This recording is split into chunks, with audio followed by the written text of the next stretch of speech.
Sige, magandang umaga po sa lahat. Nagpapasalamat po tayo sa Panginoon, no, na tayo po ay buhay, humihinga, at kahit may mga karamdaman ay gumagaling naman po upang makapag-samba sa ating Panginoon ngayong umaga. So, muli po, ihanda po natin ang ating mga puso't isipan sa pagsimula po ng ating panambahan ngayong umaga. At tawagin ko po si Brother Rod na i-lead po tayo sa ating opening exhortation. Brother Rod?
Magandang umaga po sa ating lahat.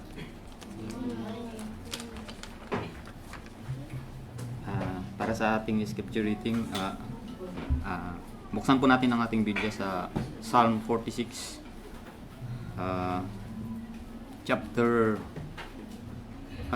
Psalm chapter 46, verse 1 to 3. Okay. Ang pamagat po ng ating exaltation ngayon ay sa gitna ng kaguluhan, ang Diyos ang ating kanlungan, sabi. Basahin po natin.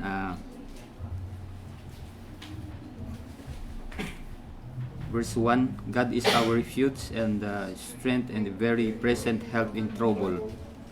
Therefore will not we fear, through the earth be removed, and through the mountains be carried into the midst of the sea. Through the water thereof reproof and be troubled, the mountains shake into the sweating thereof the sea. Basahin ko po sa Tagalog. Ang Diyos ay ating kanlungan at kalakasan, handang saklolo sa kabagabagan, sabi niya, o kabagabagan o kaguluhan. Verse 2, kaya't hindi tayo matatakot bagaman ang lupa ay mabago at bagaman ang mga bundok ay maglilipat sa kagitnaan ng mga dagat. 3, bagaman ang tubig niyaon ay magsihugong at mabagabag, bagaman ang mga bundok ay mga uga dahil sa unos niyaon. So, ang gusto ko ito ay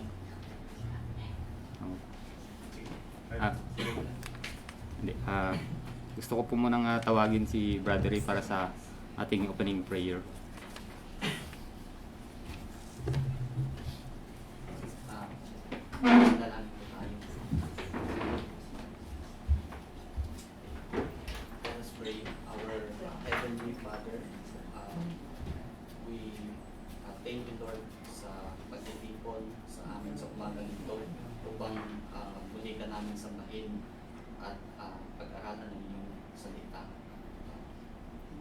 Morning, Lord, we give the praises and the glory back to you sa lahat po ng kabutihan na pinagkaloob mo sa amin. Maraming salamat po, Ama.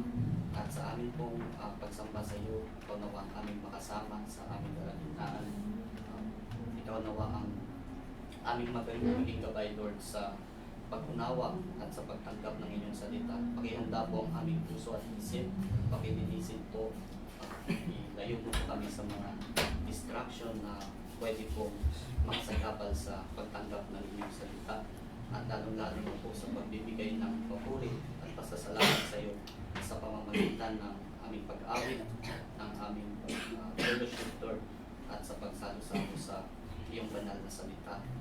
We pray for the messengers, for all the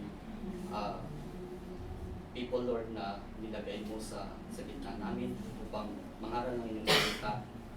Sa mga tagapakinig, may your wisdom, Lord, fill our hearts, and may your spirit fill our minds and our soul today. In Jesus, our Savior, we pray. Amen. Amen. Maraming salamat, Brother Ray. Sa ating pong nabasa sa Psalm chapter 46 verse 1 to 3, tinuturo po sa atin ng Panginoon na ang sabi dito na ay ang Diyos ay ating kanlungan at kalakasan habang handang saklolo sa kabagabagan. Alam niyo po yung sinasabi dito na kanlungan. Parang ano po, 'di ba? May sa gitna ng, 'di ba, nakakaranas po tayo ng baha. Yung saan ba tayo tumatakbo? Saan ba tayo pumupunta pag may baha o inaabot na yung ating tirahan? 'Di ba? Pupunta po tayo sa isang shelter na binigay ng gobyerno sa atin. Doon tayo nagpapalipas ng gabi. Doon na yung parang bahay natin temporarily. Ganun din po ang Panginoon. So ang Panginoon, itong kanlungan na tinatawag dito, ang kanlungan ng Panginoon ay walang katulad po ito sa tibay. Ang kanlungan po ng Panginoon ay matibay. So kahit anong unos, kahit anong problema o mga bagyo man yan o anong klaseng baha ang mangyari sa atin o maranasan natin sa ating buhay, pag pumunta tayo sa kanlungan ng Panginoon, safety po tayo at hindi tayo tawag nito. Ang kanlungan kasi ng Panginoon ay napakatibay ang pundasyon niya, na hindi basta-basta napapasok ng mga baha, mataas siya sa mga baha, mga ganyan. Kaya hinalintulad po ito sa isang kanlungan, ay sa isang shelter na matibay siya. So, at pangalawa po, ang Diyos lamang ang nakapagbigay ng tunay na lakas sa atin. May mga minsan kasi sa atin bilang Kristiyano, hindi natin maiwasan na magkaroon ng mga matitinding problema. Lalong-lalo na po pagka halimbawa, ikaw ay natanggal ka sa iyong trabaho, di ba? Mga ganyan na klase ng problema. Yung bigla kang namatayan, hindi mo talaga inaasahan, o siyempre pagkawas na natanggal ka sa iyong trabaho, wala kang may papakain sa iyong pamilya. Matatakot ka talaga. Pero sabi ng Panginoon, tatakbo ka sa akin, ako ang bahala sa iyo, sasakluluhan kita, sabi ng Panginoon. So ang Panginoon pala yung nagbibigay ng tunay na lakas sa atin. At ang Panginoon din ang kanlungan natin sa bawat galaw natin dito sa mundong ito. So sabi niya sa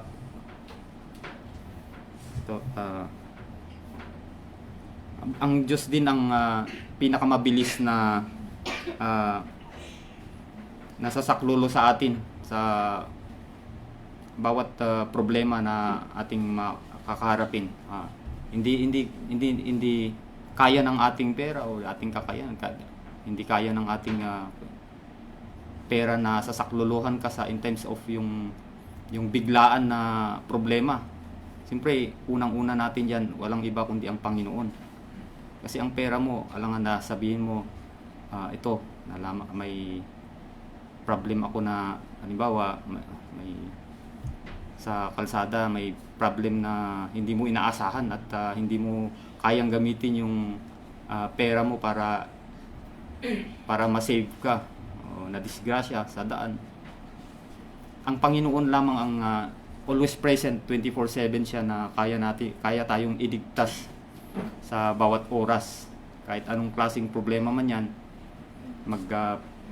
magtiwala ka lang sa Panginoon at hingi ka ng proteksyon sa Panginoon, bibigay niya sa iyo sa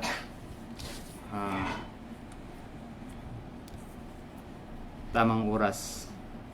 ang Diyos ang pinakamabilis. Sabi niya, ang Diyos lamang ang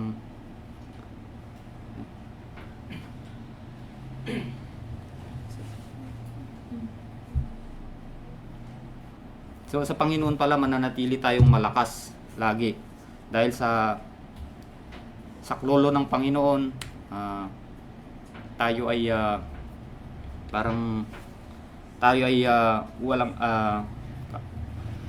kasama natin ng Panginoon sa bawat oras. Huwag tayong magtiwala sa sarili nating lakas ng pangangatawan, huwag tayong magtiwala sa yung sabi ko nga kanina sa ating sariling kakayanan, sa lakas, sa kakayanan, sa ating pera, huwag tayong magtiwala. Doon tayo sa Panginoon magtiwala, sa kakayanan ng Panginoon at na iligtas tayo mula sa nangyayari ngayon sa ating kapaligiran, sa biglaang problema.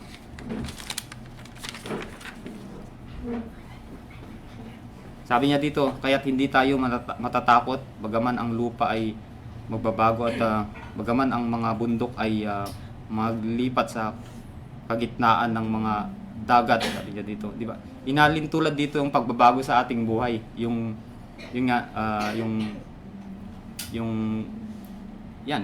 sinabi ko kanina na ikaw hindi mo alam ang bukas kasi hindi pinangako ng Panginoon na tayo ay malakas palagi, di ba? Habang tayo ay nandito, kaya pa natin yung ating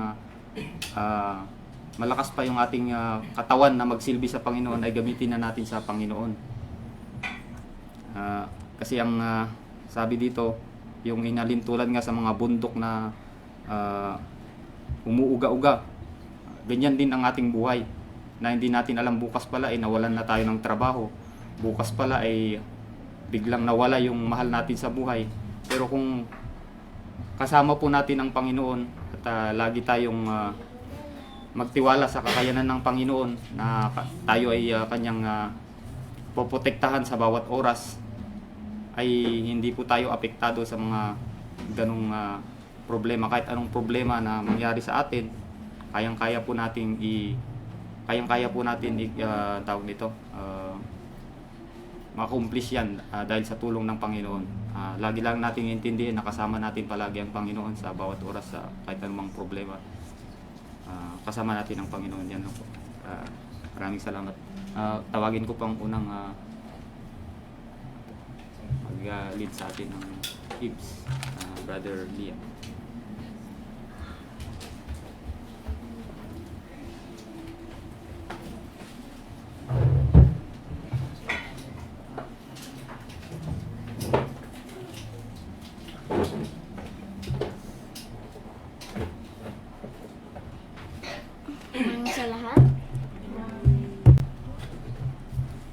Our first hymn is hymn number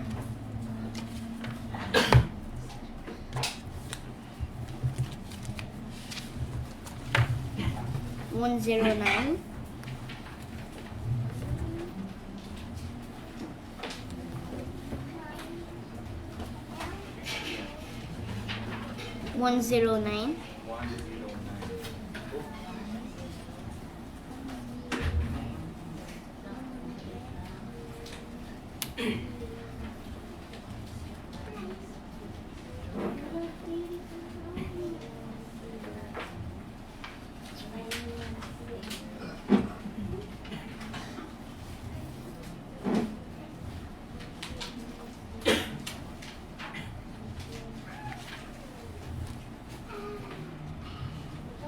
The church is one foundation. Hymn number 109. Ready, sing.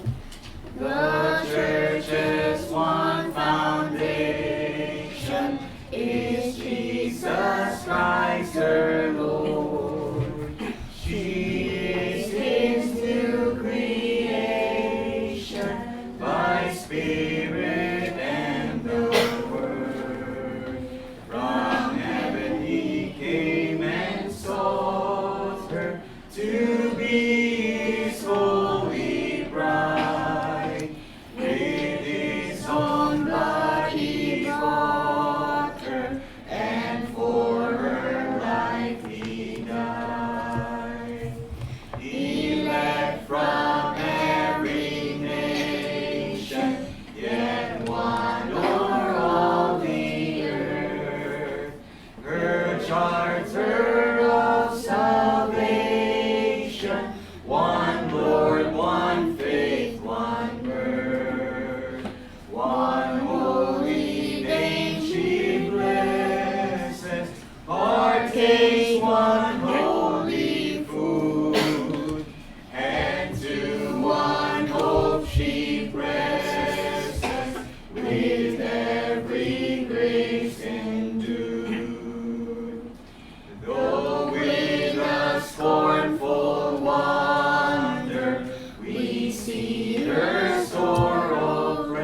be the church at rest. Yet she on earth hath union with God the Three in One, and mistakes sweet communion with those whose rest is won. Oh, happy ones and holy, Lord, give us grace that we, like them the meek and lowly, on high may dwell with thee.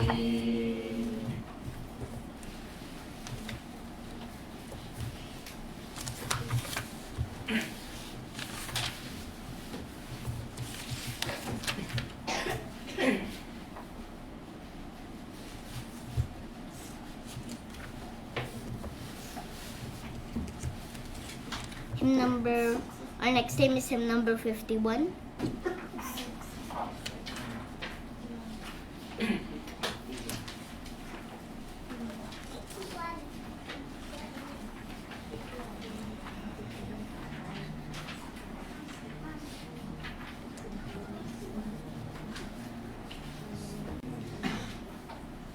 I have found His grace is all complete. Hymn number 51, ready, sing. I have found His grace is all complete. He supplieth every need. While I sit and learn at Jesus' feet, I am free, yes, free indeed. It is joy unspeakable and full of glory. Full of glory, full of glory, it is joy unspeakable and full of glory, all that has never yet been told. I have found the pleasure I once craved, it is joy and peace within. Oh, what wondrous blessing I am saved from the awful gulf of sin. It is joy unspeakable and full of glory, full of glory, full of glory. It is joy unspeakable and full of glory, all that has never yet been told.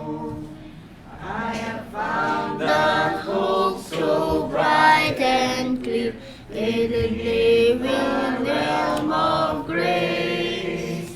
Oh, the Savior's presence is so near, I can see His smiling face. It is joy unspeakable and full of glory, full of glory, full of glory. It is joy unspeakable and full of glory, all that has never yet been told. I have found the joy no tongue can tell, how its waves of glory roll.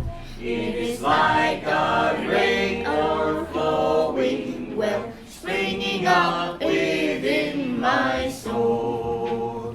It is joy unspeakable and full of glory, full of glory, full of glory. It is joy unspeakable and full of glory, all that has never yet been told. Let's now call on Brother Ethan for more hymns.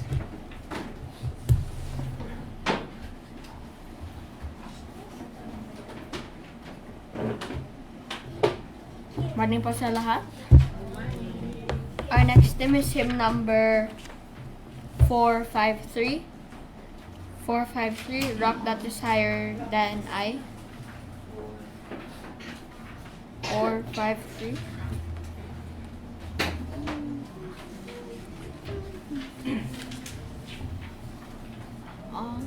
Oh, sometimes the shadows are deep. Oh, sometimes. Hymn number 453. Ready now, sing. Oh, sometimes the shadows are deep, and rough seems the path to the goal, and sorrow sometimes how they sweep, like tempest down over the soul. Oh, then to the rock let me fly, to the rock that is higher than I. Oh, then to the rock let me fly, to the rock that is higher than I. Oh, sometimes how long seems the day, and sometimes how weary my feet, but toiling in life's dusty way, the rock's blessed shadow how sweet. Oh, then to the rock let me fly, to the rock that is higher than I. Oh, then to the rock let me fly, to the rock that is higher than I. Alright. Oh, near to the rock let me keep, if blessings or sorrows prevail, or climbing the mountain we steep, or walking the shadowy vale. Oh, then to the rock let me fly, to the rock that is higher than I. Oh, then to the rock let me fly, to the rock that is higher than I. Our next hymn is hymn number. Wait lang.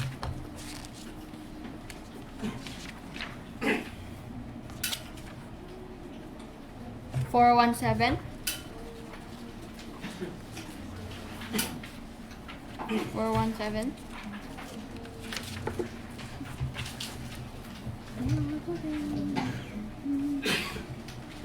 Rock of Ages. 417, Rock of Ages. Rock of Ages, clap for me. Rock of Ages. Hymn number 417. Ready now, sing. Rock of Ages, clap for me. Let me hide myself in thee. Let the water and the blood from thy wounded side which flowed be of sin the double cure. Save from wrath and make me pure. Could my tears forever flow? Could my zeal no longer know? This for sin could not atone. Thou must save, and thou alone. In my hand no price I bring, simply to thy cross I cling. While I draw this fleeting breath, when my eyes shall close in death, when I rise to worlds unknown, and behold beyond thy throne, Rock of Ages, clap for me. Let me hide myself in thee. Thank you. May we call on Brother Jimboy for the scripture reading.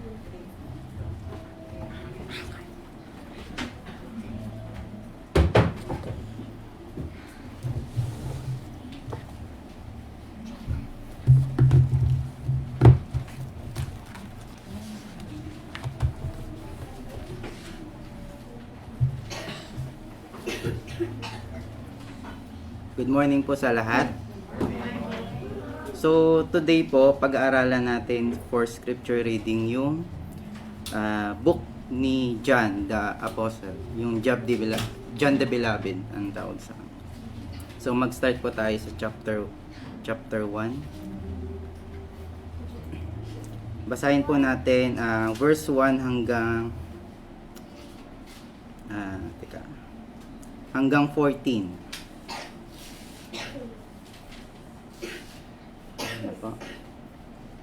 So, babasahin ko po sa inyo. John chapter 1, verse 1. In the beginning was the Word, and the Word was with God, and the Word was God. The same is the beginning with God. All things were made by Him, and without Him was not anything made that was made. In Him was life, and the life was the light of men. And the light shineth in darkness, and the darkness comprehend it not. There was a man sent from God, whose name was John. The same came for a witness, to bear witness of the light, that all men through him might believe. He was not that light, but was sent to bear witness of that light. That was the true light, which lighteth every man that cometh into the world. He was in the world was made by him, and the world knew him not. He came unto his own, and his own received him not. But as many as received him, to them he gave power to become the sons of God, even to them that believe on his name, which were born not of blood, nor of the will of flesh, nor of the will of man, but of God. And the Word was made flesh, and dwelt among us, and we beheld his glory, the glory as the only begotten of Father, full of grace and truth. So, itong book ni John the Beloved, actually yung focus nito is it's all about Jesus. So, yun lang. Basically, pag natapos mo yung libro niya, kahit ako hindi ko pa natatapos, chapter 1 pa lang ako. Pero ang nilalaman nitong John, ang pinag-uusapan dito si Jesus Christ. Tapos basahin natin balik po tayo sa verse 1 ng John. So sabi diyan, in the beginning. So in the beginning, ang pinag-uusapan diyan, yung creation mismo. So beginning ng lahat ng bagay. Itong verse na to, actually madali lang siyang basahin, pero maraming nilalaman yung single verse na yan. At pag inaral mo siya, makikita mo yung limit ng pag-iisip ng tao. Alam niyo kung bakit? Kasi yung binabanggit diyan, yung beginning natin bilang tao. So bilang tao, yung beginning, yung word na yan, alam natin na yung beginning niyan is time word. Diba? Beginning, ending. So makikita mo na ito pala simula pag sinabing beginning. Tapos pag ending, syempre katapusan. Pero since ito'y patungkol kay God sa Panginoon, wala kasi siyang timeless kasi siya eh. Hindi siya bound sa ganyang klaseng definition. Kaya i-introduce ko sana sa inyo yung isang klase ng figures of speech, yung oxymoron, kung kahit ako hindi ko alam yun nung nag-aaral ako eh. Yung oxymoron, isa kasi siyang klase ng figures of speech na kung saan kino-combine niya yung two contradicting words para mag-mean into something. Ang word na sinasabi dito yung in the beginning, yung eternity past. Diba eternity walang hanggan.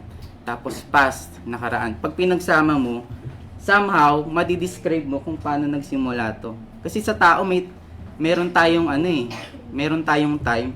Kay Jesus Christ, wala. So,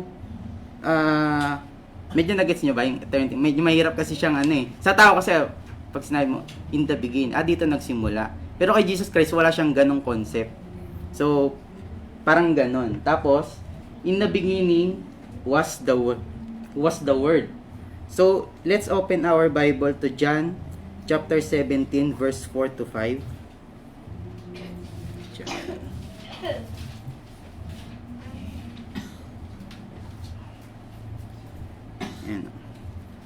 I have glorified thee on the earth. I have finished the work which thou gavest me to do. So, alam natin yung word na sinasabi dito nung sinabi na in the beginning was the word, si Jesus Christ to. 'Di ba po? Tapos sa verse 4, sa verse 5, and now, O God, glorify thou with me thine own self with the glory which I have thee before the world was. So makikita natin nung ginawa yung everything, yung word na si Jesus Christ nandun na siya. Bakit ko siya ine-emphasize? Kasi merong ibang katuran sinasabi na si God the Father daw, na si Jesus Christ daw ay nagsimula lang nung ginawa ni God the Father yung lahat. Parang as if tatay tas pinanganak yung anak. Siyempre, nauna yung tatay bago anak, di ba? Pero doon sa binasa nating verse na dalawa, makita natin na nung bago paggawin yung lahat ng to, si Jesus Christ nandun na siya. So mali yung katuruan na si Jesus Christ ay dumating lang nung beginning. So, ayun po si Jesus Christ nandun na siya bago pa likain ang lahat ng ito. Tapos, Jesus, in the beginning, the Word was with God. So, si Jesus Christ yung Word, di ba po? So, si Jesus Christ yung Word, meaning, Jesus is the very Word of God. Tama po. Alam nyo ba yung word, yung term na word, galing siya sa Greek word na logos. So, lagi naman yung sinasabi ni Pastor. So, bakit siya sinasabi? Kasi, pag sinabing the word was with God, going forth, lumalabas na nung sinabi ni Jesus, ng Panginoon, dun sa Genesis chapter 1 verse 3 na, let there be light, nung sinabi niya, God said, si Jesus Christ yon. So, definitely, so ibig sabihin, si Jesus Christ yung creator natin. Kasi sinabi doon, God said, di ba? Word. Sinabi niya, God said, let there be light. Sa Genesis chapter 1 verse 6, sabi niya, let there be expanse. Sa verse 9, let the water under the heavens be gathered together. Sa verse 11, let the earth sprout vegetation. Lahat to sinabi niya. Kaya nagkaroon ng lahat ng bagay. Tapos yung balik po tayo dun sa verse 1. Ginaganyan ko lang po. Section by section. And the Word was God. So, simple lang. The Word was God. Since Jesus is the Creator, it is His Word that created the world. Sabi dun sa sa Hebrew chapter 1 verse 2. Pasensya na kasi medyo chapter 1 verse 2. Sabi doon, hath in this last day spoken unto us by His Son, whom He appointed heir of all things, by whom also He made the worlds. So makikita dyan, si Jesus Christ yung gumawa talaga ng lahat ng ito. So ibig sabihin ba, pag sinabing si Jesus Christ ang gumawa, paano yung God the Father? Anong purpose niya? Bakit siya nandoon? Is God the Father not the Creator? I believe dyan pumapasok yung concept ng Trinity. So, pag sinabing, di ba, Trinity. So, three distinct personality of three different, the God the Father, the God the Son, and the Holy Spirit. Three distinct personality, but one God in terms of divinity. Iisa lang sila. So, basically, creation is the divine power of God. So, wala namang tao sigurong kayang gumawa ng out of nothing. So, sa verse 3, ayan o, all things were made by Him, and without Him was that anything made that was made. So, si Jesus Christ lang, ang Panginoon lang, ang kayang gumawa ng lahat ng kahit anong bagay out of nothing. Doon sa past na preaching natin dito, na ituro na ang tao kaya niyang gumawa ng sasakyan, magkumpuni ng sasakyan, mag-repair ng kahit ano, gumawa ng libro, gumawa ng bahay. Pero si Jesus Christ lang yung kayang gumawa ng kahit ano, galing sa wala. So yun po. Trinity.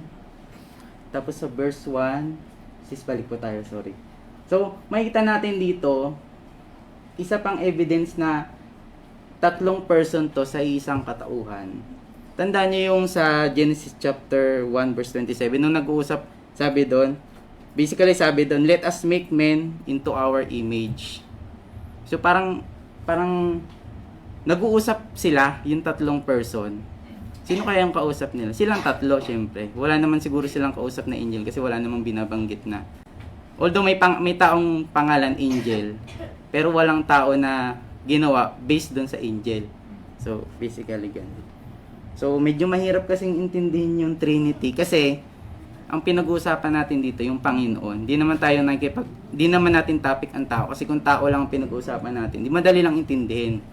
Pero since ang Panginoon yung pinag-uusapan natin dito, sobrang hirap niya talagang intindihin. Tapos sa verse 4, in Him was life, and the life was the light of men. So yung life na sinasabi dito, pwede mo siyang i-translate doon sa Greek. Actually, lumalabas pag sinerge mo, tatlo yung lumalabas na na word pag translate mo siya. Yung number 1, yung bios. Pag sinabing bios, yan yung tawag dito, physical life. Diyan galing yung word na biology, the study of life. Yung pangalawang translation niya ng life, yung pisuke, P-S-U-C-H-E. So, ang ibig sabihin naman yon ay emotional intellect. Diyan galing yung salitang psychology, dealings with emotions. Pero ang pinakatamang translation diyan yung translation sa Greek word na Zoe. It means eternal divine life of God. So, sinasabi pala dito na life, ito yung uncreated eternal life. Sinasabi siyang eternal kasi wala siyang hanggan. Tapos yung uncreated, kasi galing to sa Panginoon na wala namang lumikha sa Kanya. So basically, yung binibigay niya na buhay sa atin, galing sa Kanya na walang nag-create kundi siya lang. So, tapos sa verse 5 po, sis. And the light shineth in darkness, and the darkness comprehended it not.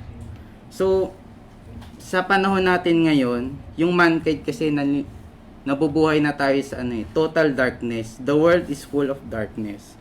Pero yung light na sinasabi dyan, galing kay Jesus Christ yan, na binibigay sa mga anak niya, na siya namang, yung mga anak niya, sinishare sa ibang tao. So, number 1, light from Jesus, tapos ini-impart niya yan sa kanyang mga anak, mga naniniwala sa kanya, tapos yung very light na yun yung binibigay niya sa world. Basahin po natin yung Matthew chapter 5 verse 14 to 16.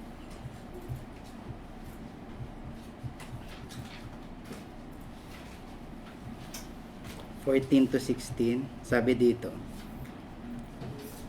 you are the light of the world. A city that is set on a hill cannot be hid. So, na-try nyo bang pumunta ng Baguio ng gabi, tapos kahit nasa expressway ka pa lang, alam mong nandun yung Baguio, kita mo kasi yung liwanag niya eh. So parang ganun yung sinasabi dito. A city is set on a hill cannot be hid. Hindi mo siya maitatago. Neither do men light a candle and put it under a bushel, but on a candlestick, and it giveth light unto all that are in the house.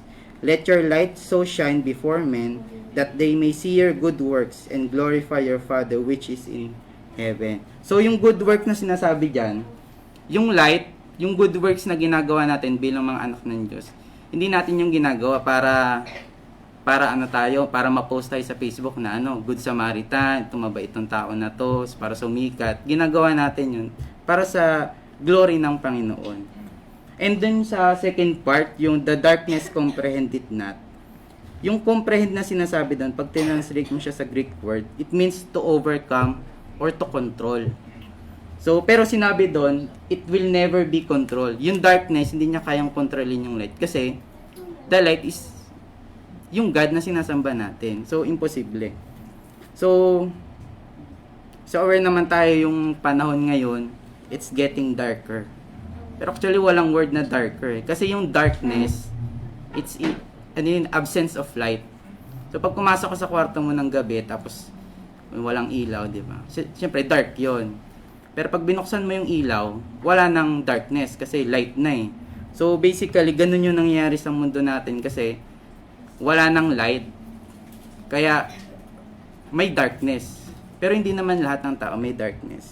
Pag nanonood tayo ng TV, So, yung mga politician natin ngayon, ito isa sa aral na natutunan ko dito.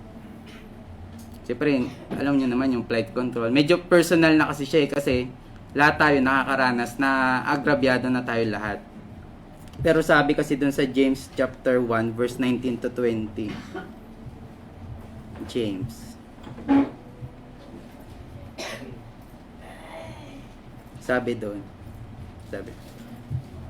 Wherefore, my beloved brethren, let every man be swift to hear, slow to speak, slow to wrath. For the wrath of man worketh not the righteousness of God. So, sa panahon ngayon, galit na yung mga tao, yung frustration leads to anger. Yung anger na kasi na yun, it will extinguish your light. So, nawawala kasi yung light. So, sabi doon, don't get angry and let your light shine by sharing about Jesus. So, nasa kalahati na tayo. So, mabilis lang po yung siguro putulin ko na lang siya. Yung first 5 verses kasi, it's all about Jesus, the creation. Pero yung next na verse, yung verse 6, tungkol na siya sa isang tao na nagngangalang John. Itong John na book, wrote by John the Apostle. Pero yung John na sinasabi kasi dito, hindi siya yan. Ibang tao. Si John the Baptist. So si John the Baptist, pinsan nga ba siya ni Jesus Christ, di ba? So mas matanda siya ng 6 months ka-age lang niya. Basically, yung sa mga susunod na verse, makikita mo yung overview ng ministry ni John the Baptist. Si John the Baptist, siya yung forerunner, tinatawag na forerunner ng Messiah. Parang parang Olympics, tapos may hawak na torch. Ang galing nga ng Olympics ngayon Di na sila tumatakbo may na sila Mayroong pana, ang galing So, pag lumiyab yon, doon mo makikita na start na ng kung anong bagay. Pero dito, nung sinimulan ni John the Baptist yung pangangaral niya, yung pagbaptist niya, doon nagsimula yung ministry niya. So, effective yung ministry ni John kasi, tawag dito, John is preparing the people's heart to hear Jesus. They opened their hearts to word of God because they were baptized by John. Sa baptising ni John, ang ginagawa niya, so tama-tama may baptising tayo itong So si John, dinadala niya sa isang lugar yung mga tao na gusto magpabaptize. Ang number 1 requirement niya, kung tama yung pagkaintindi ko, i-recognize mo na sinner ka, na may kasalanan ka. I-recognize mo yung sin mo na ikaw ay makasalanang tao. Pangalawa, yung repentance. Siyempre, hindi lang repentance, talikuran mo yung ginagawa mong masama. And yung pangatlo, to recognize that they need Savior. Kasi, since pag inamin mo na may kasalanan ka, at tinuro na sa'yo na hindi mo kayang isalba yung sarili mo, doon ka maghanap ng Savior. Sino yung Savior natin? Wala namang nilikha na perfect. Lahat naman ng tao may kasalanan. So, since sabi dun sa isang verse, the wages of sin is death. So, si Jesus Christ yung perfect na. Kasi, naipako si Kristo, namatay, nabuhay ulit. So, makikita natin na walang ibang Savior, kahit sino pang magpapako sa krus, mamamatay lang din sila. So, sayang lang din yung sacrifice nila, yung pananakit nila sa sarili nila. Kasi, yung Savior natin, yung pagtubos sa atin, nangyari na nung panahon pa. Kailangan lang nating maniwala. Pag meron namang may kausap tayo, tapos magpapabaptize at ayaw niyang aminin na wala siyang kasalanan, o kaya sabi niya, ay makasalanan nga ako, pero hindi naman ako pumatay, hindi naman ako ng bababae, hindi naman ako nanloloko ng buwis, parang ganon. Pag ganon ang mentality niya, mahirapan siyang talikuran yung mga kasalanan niya, at baka sayang lang yung pagpapabaptize kasi parang hindi totoo na sabi naman doon sa verse 7, the same came for a witness to bear witness of the light, that all men through him might believe. Tapos po sa verse 8, he was not the light but was sent to bear witness of that light. Yung witness, nagtry na ba kayong magpanotaryo? So, pag nagpapanotaryo ka kasi, although hindi kasi dito ginagawa sa Pilipinas, pero dapat kasi, pag may isang legal document, so yung party pipirma, tapos merong isang external na unrelated na tao na pipirma din doon. Tapos lahat sila, magkakasama sila dapat. Witness nila yung pirmahan ng dalawang principal party. Saan pa ba ginagamit? Sa court. So, pag naka-attend kayo ng court, napaka-importante ng witness kasi either siya yung magpapatibay sa kaso or siya yung magpapa-acquit dun sa suspect, dun sa taong may kaso. Saan pa ba ginagamit yung witness? Sa pagpapakasal. Wala naman nagpapakasal ng silang dalawa lang tapos yung kailangan may witness, yung iba may ninong pa nga eh. So, basically, yung witness, importante talaga. At yung witness na sinasabi dito, si John the Baptist mismo yun. Kasi nga, although hindi niya sinasabi na siya yung light, never niyang sinabi na siya. Ang sinabi niya lang, siya yung witness na parating na yung Messiah. So, kailangan na nating gawin kung ano yung nakatakda. Tapos, sabi dito, sa verse 9 naman, that was the true light, which was lighted every man that cometh into the world. Yung light na sinasabi diyan, syempre si Jesus Christ yan. Ang tao kasi, ang dami niya kasing sinusundan na light. Minsan yung mga light na to, kung ano-anong bagay, pera, fame. Minsan kasi itong mga light na to na gusto niyang makuha, ito yung nagpapahamak sa kanya, leading to destruction. Pero si Jesus Christ, sinabi dito, siya lang yung one true light. And sa other teachings kasi, sinasabi, tingnan nyo, which lighteth every man that cometh into the world. Sabi nung iba, ay lahat naman pala nasisinaga ng ilaw ng Panginoon. Hindi dapat ligtas tayo lahat. Parang ganun kasi sinasabi. Pero mali po yun. Pag binasa natin yung John chapter 3 verse 19 to 20. John chapter 3 verse 19 to 20. And this is the condemnation, that light is come into the world, and men loveth darkness rather than light, because their deeds were evil. For everyone that doeth evil hateth the light, neither cometh to the light, lest his deeds should be approved. So, ibig sabihin, hindi si Jesus Christ ang problema. Ang problema yung tao. Kasi ayaw nilang ma-expose sila sa kasalanan. Kasi normal kasi sa tao na ayaw niyang magpa-correct. Ewan ko, lahat siguro tayo guilty sa ganun. Regardless naman kung gaano ka sama yung ginawa mo or may tinatago ka, normal sa tao kasi na ayaw niyang na-expose kung ano man yung maling ginagawa niya. And yun yung dahilan bakit yung light na sinasabi dito na although para sa lahat dapat yun, hindi kasi natatanggap ng iba kasi nga ayaw nilang tanggapin. So, last na po, sa 6 na po. Sa verse 10 and 11. Verse 10 po muna. He was in the world, and the world was made by Him, and the world knew Him not. Next po, sis. 12.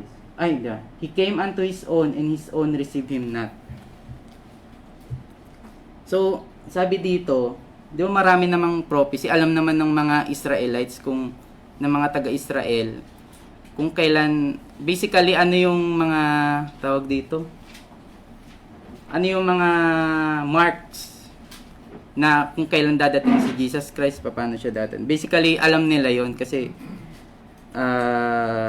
kompleto naman sila sa propesya. Pero, alam nyo kung ano yung palaisipan? Hindi nila alam, hindi nila kilala kung sino si Jesus Christ. Nasa harap na nila, hindi nila kilala. Basahin po natin yung Isaiah 1, chapter 1, verse 3.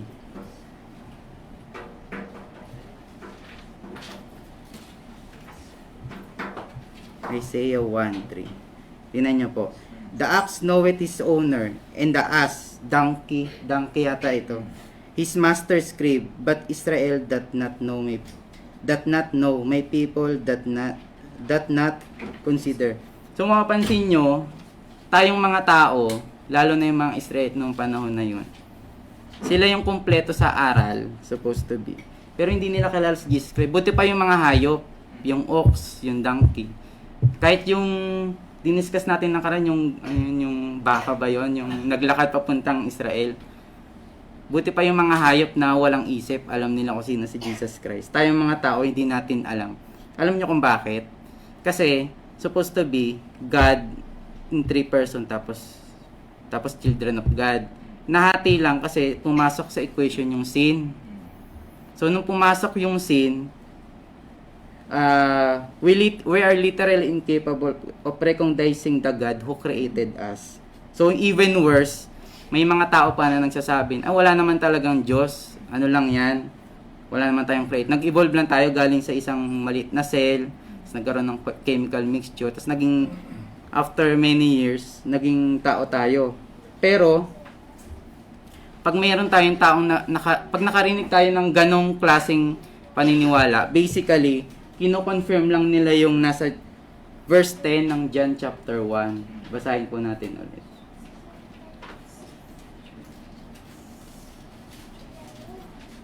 Yan po. And the world knew him not. Pag nakarinig tayo mga atheists, yan din yung sasabihin natin, ay totoo pala. Kasi sila na yung nagva-validate na totoo pala yung sinasabi ni Jesus Christ. So you see, tawag dito, pag siyempre pag mga ganyang pagkakataon na, lahat na, nasa panahon tayo ng darkness ngayon, what if, tawag dito, naputol na yung verse sa ganyan. Ganyan lang, walang verse 12. Kasi yung nasa verse 12 nakalagay. But as many as received him, to give he the power to become the sons of God, even to them that believed in his name. So, at least, doon sa verse 10, medyo negative kasi siya eh. Pero merong redemption dito sa verse 12. Lahat daw ng naka-receive kay Jesus Christ ay magiging anak ng Diyos. So, next na lang siguro.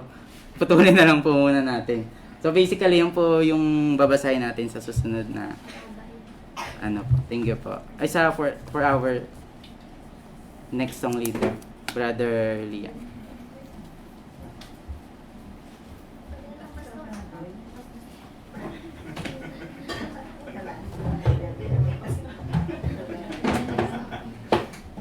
Pwede na.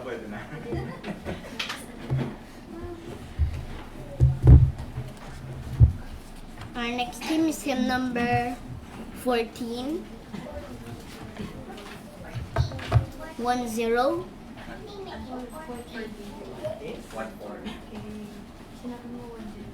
14.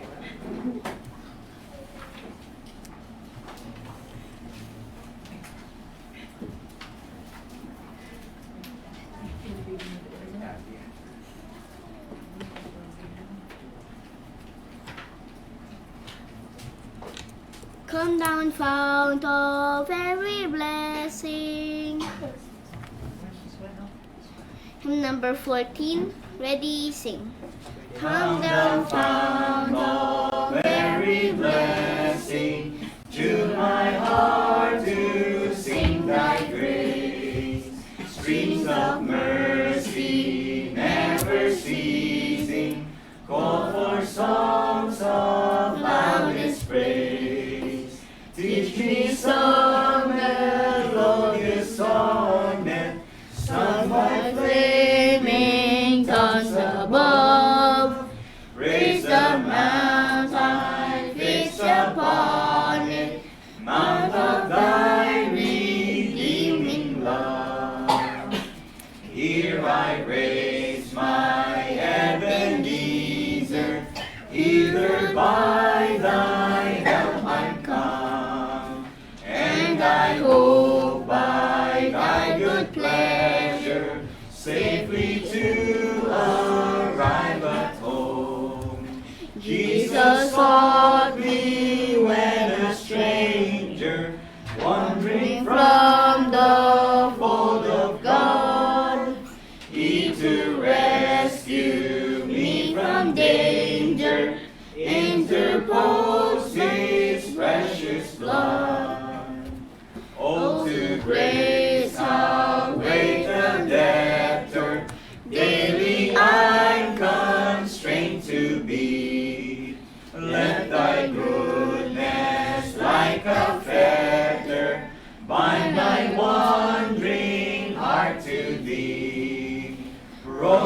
wander, Lord, I feel it, prone to leave the God I love.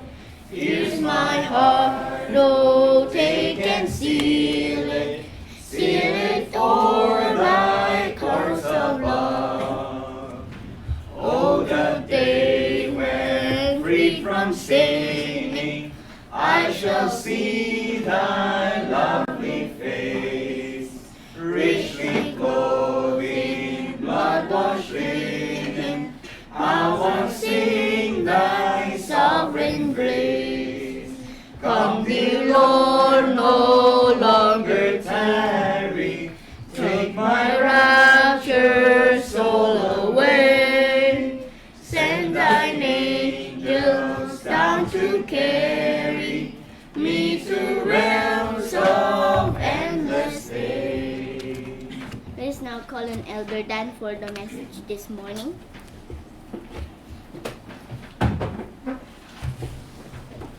Thank you. Okay. Ako po personally and genuinely natutuwa po ako dahil ang atin pong mga men ay dahan-dahan na po talagang binibuild up ng Panginoon, and natuwa ako, sabi Sister Hazel, pwede daw pastor eh. Alam niyo ba, hindi lang I believe pag ang tao, yung isang lalaki, pag tinawag ng Panginoon na magpastor yan, kadalasan yung asawa, yun yung i-check mo. Kung siya ba ay may kalooban din na maglingkod sa Panginoon. Kasi mahirap, sabi nga ng Biblia, how can two walk together except they be agreed? Eh, pag yung lalaki lang ang may panawagan, tapos yung asawa ay hindi siya agree, mahirap yon.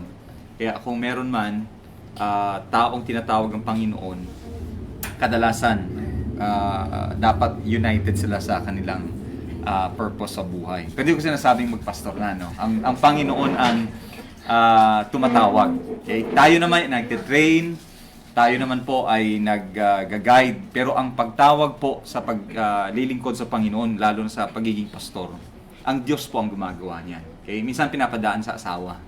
Okay?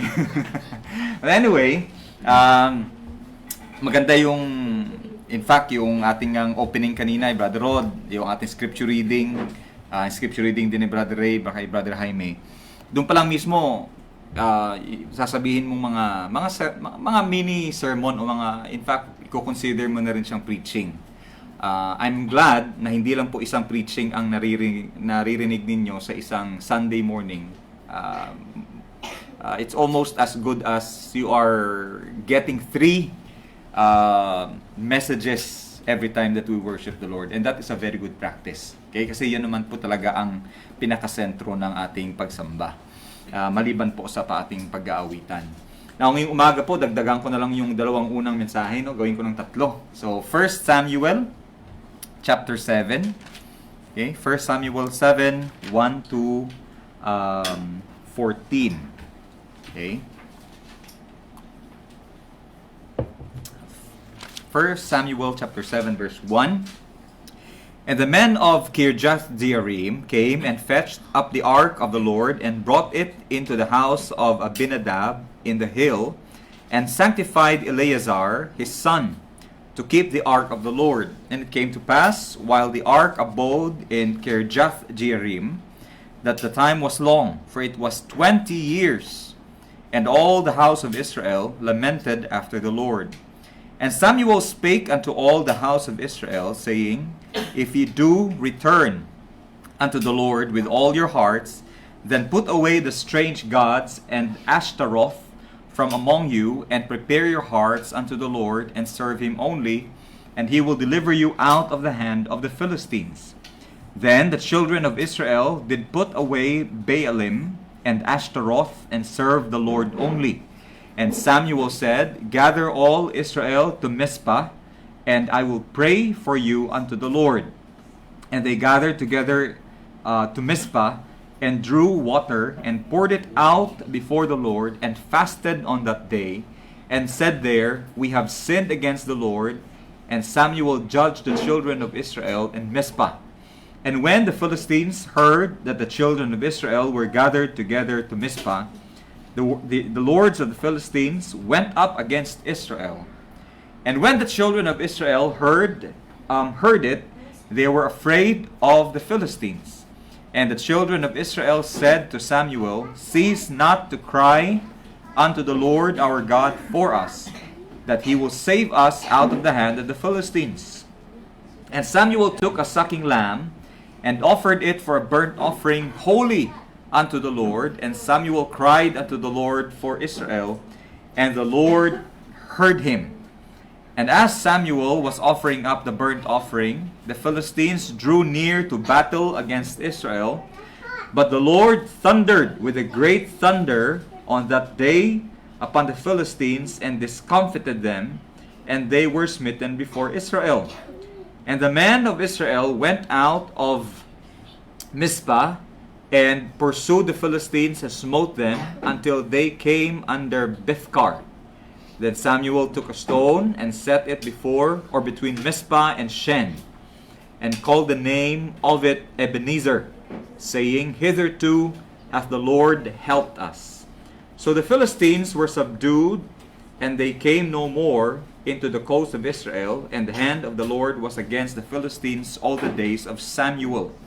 And the cities which the Philistines had taken from Israel were restored to Israel, from Ekron even unto Gath, and the coasts thereof did Israel deliver out of the hands of the Philistines, and there was peace between Israel and the Amorites. Tayo po'y manalangin.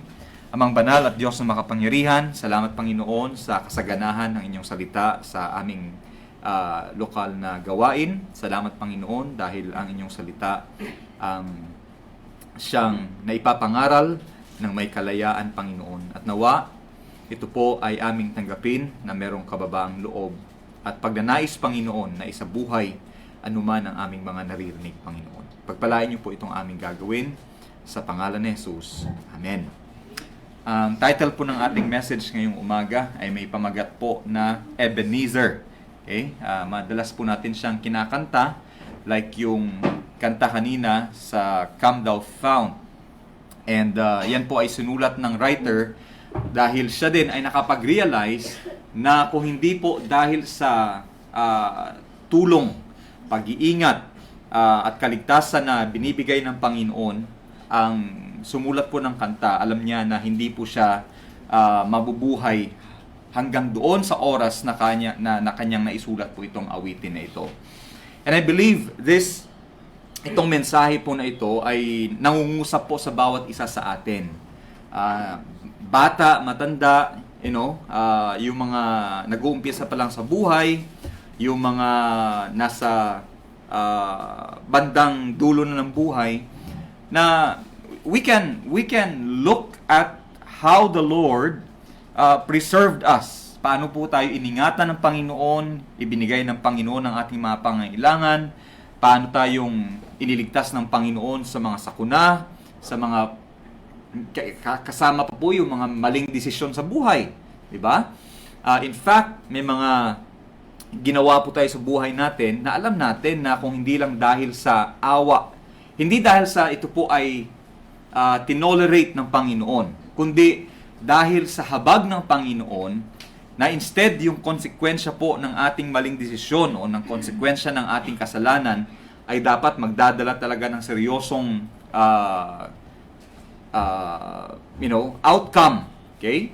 Sa habag ng Panginoon. Alam niyo ba na marami sa mga bagay sa buhay natin na sa awa ng Panginoon na hindi niya pinapayagan o hinahayaan na maranasan natin yung kabuuan ng kaparusahan ng ating mga kasalanan.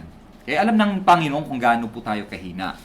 Alam ng Panginoon kung gaano po kalimited ang ating pag-unawa na dapat ito yung magiging konsekwensya ng kasalanan, ngunit dahil nga inako ng Panginoon ang kaparusahan ng ating mga kasalanan, ay natatanggap po natin yung awa at habag ng ating Panginoon. And so because of that, may mga bagay po sa buhay natin na may mga palatandaan po. Okay? ito yung mga sa time katulad ni Jacob nung na naginip po siya, 'di ba? Nung tumakas siya sa kanyang kapatid dahil dinaya nga po niya, at tapos nung natutulog po siya, napanaginipan niya na merong hagdan, akyat baba yung mga anghel, at nagtayo po siya ng bato doon. Okay? And I believe tinawag po niyang Bethel yung lugar na iyon. And here, mapapansin natin na sa Samuel din ay nagtayo din po ng isang palatandaan na bato, dahil sabi niya, in this place the Lord hath helped us. Okay? Dito sa lugar na ito, tayo ay tinulungan ng Panginoon. Okay? We have many tokens. Okay? Yung ring, it could be a token. It is a token to remind you that you are married. Okay? Yung titulo, it is a token to remind you na ikaw yung may-ari ng isang property. Even in the New Testament, okay? Sa Old Testament, yung kaban ng tipan ng Panginoon ay palatandaan, yung table of stones, yung Ten Commandments ay palatandaan, yung manna ay palatandaan na sila ay papakainin at bibigyan ng Panginoon ng kanilang pangailangan. In the New Testament, yung dalawang ordinansa po na ibinigay ng Panginoon, unang-una ay yung Last Supper, the Lord's Supper, okay? Yung banal na hapunan, that is to remind us of the body and the blood, or the flesh and the blood of Christ. Okay? That is the first ordinance. The second ordinance is baptism. Okay? Kapag tayo po ay inilubog sa tubig at inahon, yan po ay palatandaan na tayo nga ay nakibahagi na sa pagkamatay at muling pagkabuhay ng Panginoon. Okay? Yan ay palatandaan na tayo po ay ngayon ay sumusunod na bilang disipulo ng Panginoon. So basahin po natin ito at pag-aralan po natin, and I hope we could all relate with the moments in our lives where the Lord also became our Ebenezer. Okay? Na ang Panginoon ay naging Ebenezer natin. Okay?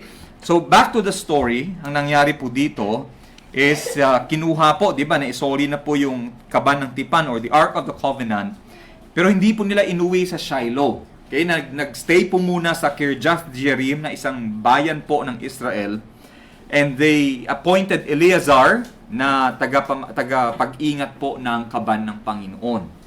However, kung mapapansin nyo, for 20 years, okay, for 20 years, di ba, for 7 months ay nasa pagmamayari po nasa possession po ng mga kalaban yung kaban ng tipan ng Panginoon.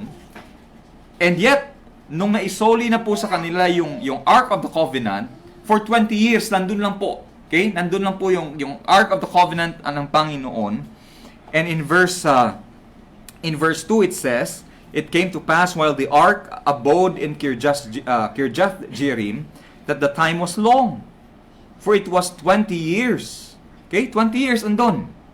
And yet, for 20 years, instead na sasabihin nilang, siguro ini-expect nila na since na isoli na po yung Ark of the Covenant, ay magkakaroon na po ng complete na pagkapanalo laban sa mga Philistines, at ma-experience na ulit nila yung pagpapala ng Panginoon. For 20 years, ganun pa rin po ang kalagayan ng Israel, na nasasakupan sila ng Philistines.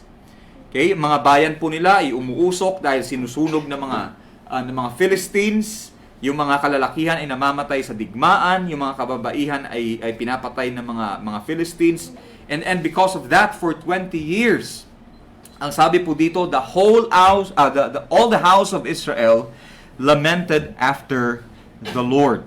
Okay? They lamented, sila po ay tumangis, sila po ay nagluksa, dahil nga po sa wala pa rin doon ang pagpapala ng Panginoon. Sila po ay nagdadalamhati dahil nga wala pa rin ang presensya ng Panginoon doon, kahit andun na po yung Ark of the Covenant.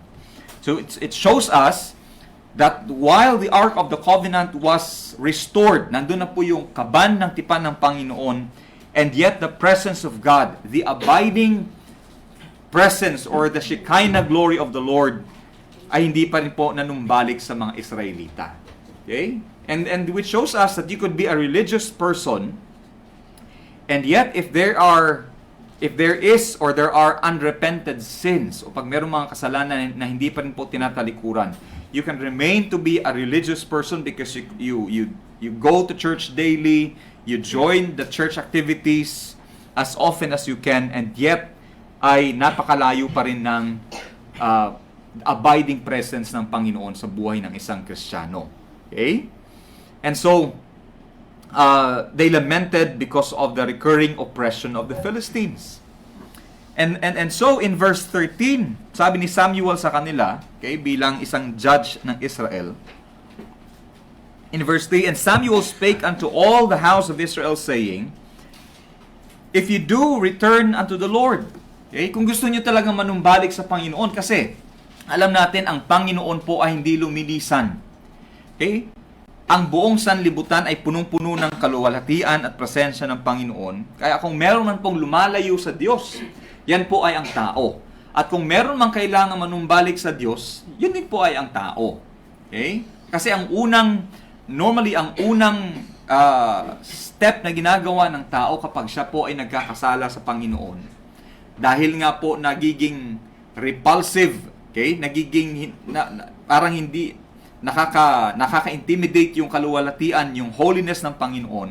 Kapag ang tao ay nagkakasala, ang una niyang gagawin, katulad ng ginawa ni Adan at saka ni Eva, ay lumayo sa presensya ng Panginoon. And because of that, sabi ni Samuel, kung gusto nyo, okay, gusto nyo talagang manumbalik sa Panginoon, ito yung mga gagawin natin. Kasi hindi enough na sasabihin lang ng tao na ako ay nanunumbalik sa Panginoon, pero hindi nakikita sa kanyang, walang pagbabago sa kanyang kaisipan, at walang pagbabago sa kanyang buhay. Okay? And thankfully, mayroong 4 na R na makikita natin dito, no?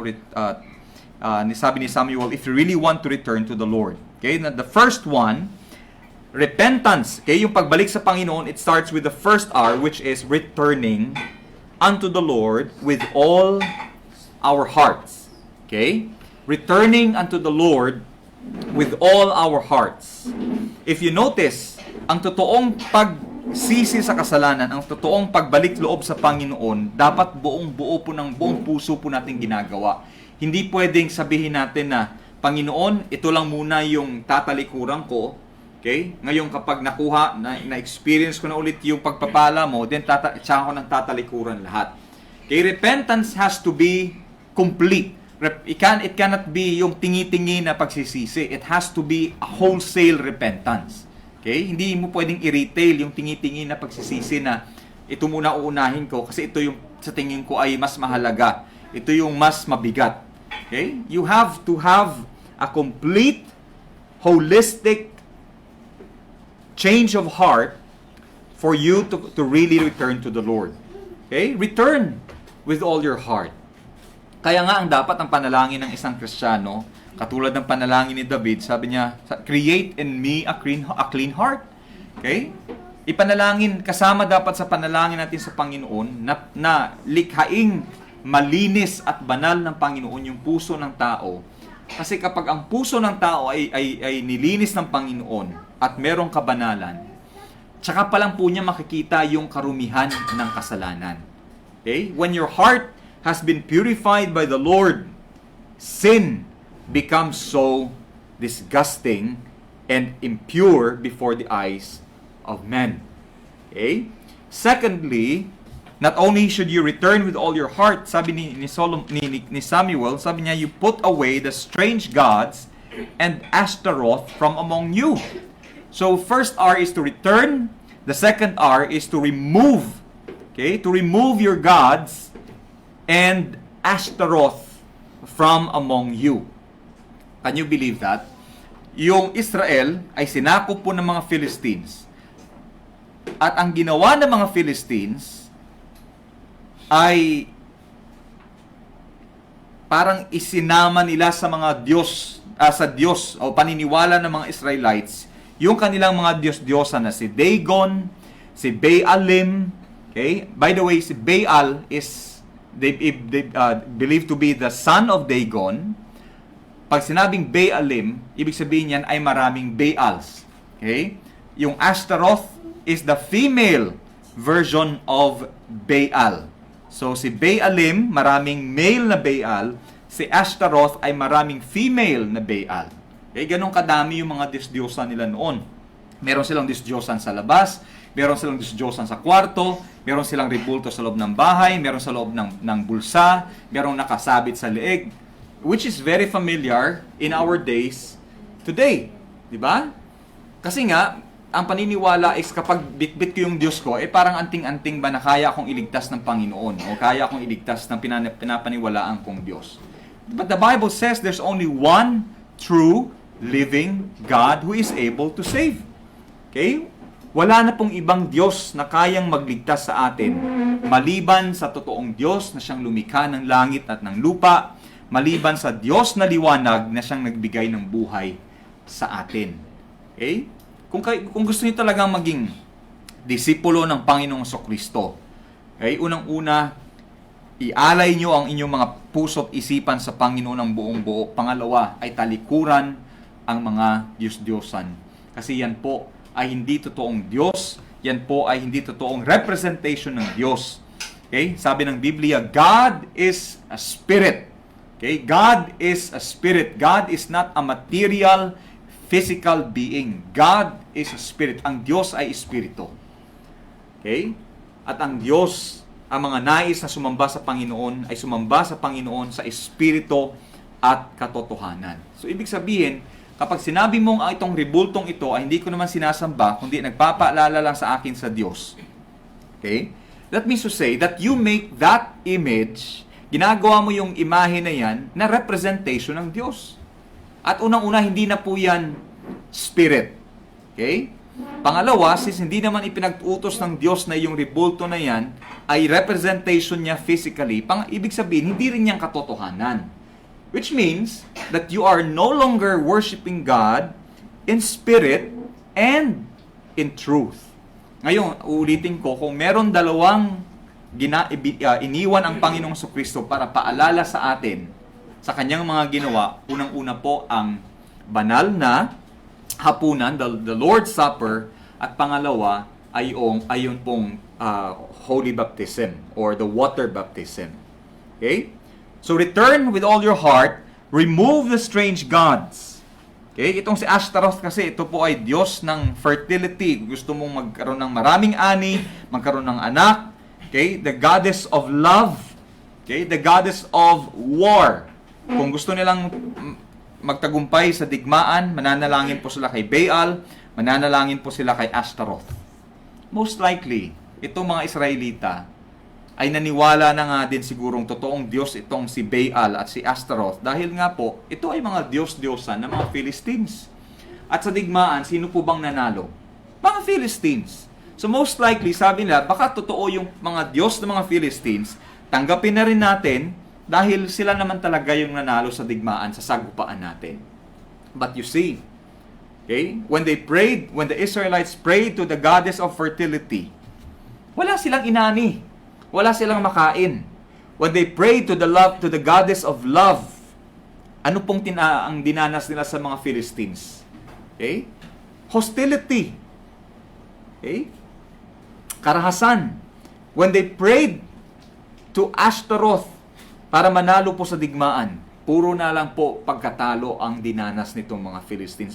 And yet, they never learned. Okay? They never learned. Alam nyo, kadalasan po, kung bakit merong mga idols ang tao. Kung bakit, alam nyo, ulitin ko lang po, yung mga idols na sinasabi sa Biblia, hindi lang po itong mga rebulto na ginagawa ng tao. Okay? Anything na tumatanggap ng ating pagtitiwala, yun yung mga inaasahan natin. Yun yung mga pinagkukunan natin ng kalakasan ng loob natin. Na ito yung sabihin, ito yung magtataguyod sa pamilya namin, ito yung mag-aahon sa amin, ito yung magpapanalo sa akin, ito yung mga, and all that already becomes your idol. And normally, okay, please listen to this, when the heart is dissatisfied and discontented with God, the heart turns to idols. Kapag ang puso ng tao ay hindi na po nakatagpo ng kasiyahan, ng sapat na nakaligayahan sa Panginoon, hahanapin po niya yan sa ibang bagay. And that right there is idolatry before God. Kaya nga, ang sabi ng Biblia, bantayan nyo, gwardyahan nyo ang inyong mga puso dahil lahat ng mga issues ng buhay, dyan nanggagaling sa puso natin. Okay, that's why sabi ni Samuel, if you want to return to the Lord, it starts with the heart. Okay, it starts with returning with all your heart. Thirdly, you have to be, sabi niya, prepare your hearts unto the Lord and serve Him only. Okay? So return with all your heart, remove your idols, yung mga Diyos-Diyosan. Pangatlo ay readiness in serving the Lord. Okay? Be ready. Sabi niya, prepare your hearts. Okay? Pag ang puso ng tao yung nanumbalik na sa Panginoon, dapat ihanda niya din yung puso niya. Okay? Ihanda niya yung puso niya na maglingkod sa Panginoon. Kaya nga ang tanong sa atin lagi is, kapag tulad niyan, pag Sunday ng umaga, yung puso ba natin ay handang maglingkod sa Panginoon? Kapag meron pong mga nadaanan na kailangang tulungan, yung puso po ba natin ay handang maglingkod sa Panginoon? Because whether you like it or not, kapag may tinulungan ka at hindi kayang suklian ng tinulungan mo, yung pagtulong mo, ayan po ay ginagawa mo naman talaga para sa Panginoon. Okay? Kahapon, nung kasama ko po si Pastor June, si Pastor Manny, si Pastor Abaya, pumunta po kami ng Antipolo para i-fellowship si Pastor Efren Lumeda. Nang pauwi na po kami, grabe yung traffic sa NLEX. Ngayon, habang binabaybay po yung NLEX at nasa bandang kanan po kami, may nadaanan po kaming isang sasakyan na naabirya. Tapos yung babae yung driver, tapos nakatayo doon na may kinakausap sa phone. Alam mong wala talaga siyang kaalam-alam doon sa nangyari sa sasakyan niya. Ang alam niya lang ay umilaw na yung temperature gauge sa sasakyan, indicator. For sure, ay na-overheat yon. Ngayon ako po, wala naman talaga akong alam sa sasakyan. Maliban lang siguro sa pagpunas, pagdagdag ng hangin, pagpagas ng sasakyan. Ang kagandahan ay kasama ko si Elder June na bihasa po talaga sa pag-aayos ng sasakyan. So, sabi ko sa kanya, Brother June, may aberya, tulungan natin. Ngayon, ako yung walang alam, pero ako na lang yung nagkusa na, Brother June, i-volunteer kita, tulungan mo. Okay? Nalaglag pa nga kami sa malaking lubak sa NLEX. Chinek ko nga yung shock ng sasakyan kung buo pa. Buo pa naman, kasi nakauwi pa naman kami. But anyway, yung pagtulong na yon, wala naman talagang sukli eh. Okay? Ang kagandahan doon, nakauwi yung nakita namin, yung nanay yung nagda-drive, may 3 mga dalagang anak pa palang kasama sa likod na nasa maling lugar talaga sila, nasa delikadong lugar. No, yung pagtulong na yon, wala namang balik yon. Okay? Unang-una, hindi naman namin kilala. Pangalawa, hindi naman niya may announce sino yung mga tumulong, hindi naman nila kami kilala and all that. But then, for the sake of the glory of God, kailangan naming tumulong, and that kind of help which was done is done to the Lord. Okay? Which means for Christians, okay, for Christians who have returned to the Lord with all their hearts, for Christians who have removed their idols from their lives, dyan na lang po nagiging ready ulit yung puso ng tao na maglingkod sa Panginoon. Okay? Because as long as ang puso po natin ay nakayakap doon sa iniidolo nating mga bagay, kasalanan, yung puso natin may hirapan niyang maging handa sa pagtulong sa Panginoon. And fourthly, sabi ni Samuel, prepare your hearts to serve Him only. Okay? To serve God only. Ibig sabihin, you have to render. So return your hearts, return with all your heart, remove your gods, be ready to help or to serve, and render your service to God with full commitment. Okay? Ibig sabihin, ang Panginoon na ay nag-i-expect po talaga ng buo na paglilingkod natin sa Kanya. Ano sabi ni Jesus Christ? You cannot serve God and mammon or wealth. Hindi mo kayang paglingkuran ang Diyos at the same time ay yung puso mo, ang kalahati niyan ay nasa yung paghabol din sa kayamanan. Okay? The Lord expects full commitment from His children. Kaya nga, the Bible says, you have to love the Lord with all your heart, with all your mind, with all your soul, and with all your strength. Okay? Why? Because God is a jealous God, and you cannot make friends with God and also make friends with the world. Okay? Sabi ng Biblia, if the world is your friend, God is your enemy. At kapag ang Panginoon naman ang panaglilingkuran mo, expect mo naman talaga na ang mundo ay magiging kaaway mo. Ganun naman talaga. Expected na yan. Okay? Si Jesus Christ nga, binasa natin kanina, He came unto His own. Okay? In John 1:11, He came unto His own, and His own received Him not. Why? Because the world, ang sanlibutan po na punong-puno ng kadiliman, hindi niya yan tatanggapin ang liwanag. Otherwise, may expose ang kanyang ginagawang mga kasalanan o mga ginagawang gawa ng kadiliman. Tingnan nyo na lang paano iniingatan, kung paano ngayon pinagtatakpan ng gobyerno, no? Yung mga ginagawa nilang mga korupsyon. Okay? Sigurado may mga patatahimikan dyan. Sigurado may mga bigla na lang mawawala dyan. Sigurado merong ilalagay dyan na parang siya yung scapegoat. Siya yung tatanggap ng lahat ng sisi. Okay? That's the system of the world. And when light starts to shine in darkness, makikita mo magtatakbuhan talaga yung mga gumagawa ng kadiliman o ng kasamaan. Because that is the purpose of light. Totoo naman. Okay? Totoo naman po. Nagkakaroon ng kadiliman, hindi dahil nga mas malakas ang kadiliman kaysa sa liwanag. Nagkakaroon ng kadiliman dahil nga sa kakulangan ng liwanag. At kahit gaano kadilim, okay? Kahit gaano kadilim ang isang lugar, as long as merong liwanag, kahit kukurap-kurap yan, hindi kayang i-overcome, hindi kayang patayin, o hindi kayang i-extinguish ng kadiliman ang liwanag. Mawawala lamang po ang liwanag kapag ang liwanag na mismo ang kusang namatay. Okay? In the same way, our guarantee is that in this world of darkness, the Lord still stands as the light. And we are also the light of the world. Okay? Now, nangako kasi ang Panginoon sa mga Israelita in 2 Chronicles chapter 7 verse 14. Ito naman ang pangako ng Panginoon sa kanila. 2 Chronicles 7:14, if my people, which are called by my name, shall humble themselves and pray and seek my face and turn from their wicked ways, then will I hear from heaven, and I will forgive their sin and will heal their land. Okay?